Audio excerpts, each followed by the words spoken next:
বৃষ্টির দিনে সবজি খিচুড়ির মজাটাই আলাদা। সবজি খিচুড়ি কে কে পছন্দ করেন কমেন্টে অবশ্যই জানাবেন।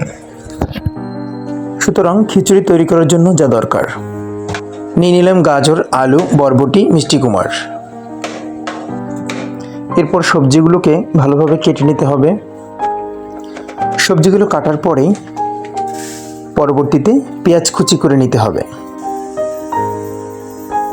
নিয়ে নিলাম 1 কাপ চিনি গুঁড়া চাল, নিয়ে নিলাম 1 কাপ মসুর ডাল, তারপরে নিয়ে নিলাম 1 কাপ মুগের ডাল, তারপর নিয়ে নিলাম 1 কাপ বুটের ডাল।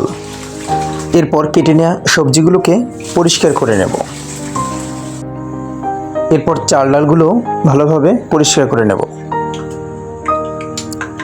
এরপর একটি প্যানে সয়াবিন তেল দিয়ে দিলাম।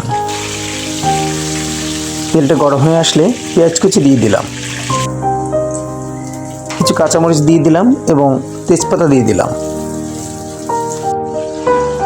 ঝাল দিয়ে দিলাম। এভাবে মশলাগুলো কষিয়ে নেওয়ার পরে দিয়ে দিলাম কাটা সবজিগুলো।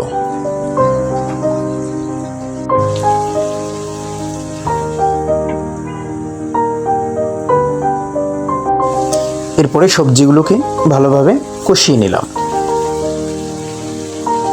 এরপর কষানো হয়ে গেলে সবজির ভিতরে চাল ডালগুলো দিয়ে দিলাম। এই চাল ডালগুলোকে সবজির সাথে ভালোভাবে মিশিয়ে নিলাম। দিয়ে দিলাম স্বাদমতো লবণ।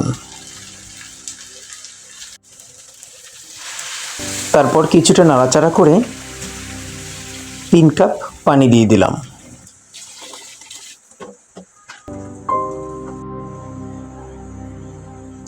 ঢেকে রাখলাম প্রায় 20 মিনিটের মতো।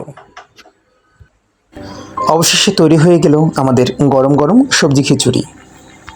বন্ধুরা, ভিডিওটি ভালো লাগলে চ্যানেলটি সাবস্ক্রাইব করে পাশে থাকবেন।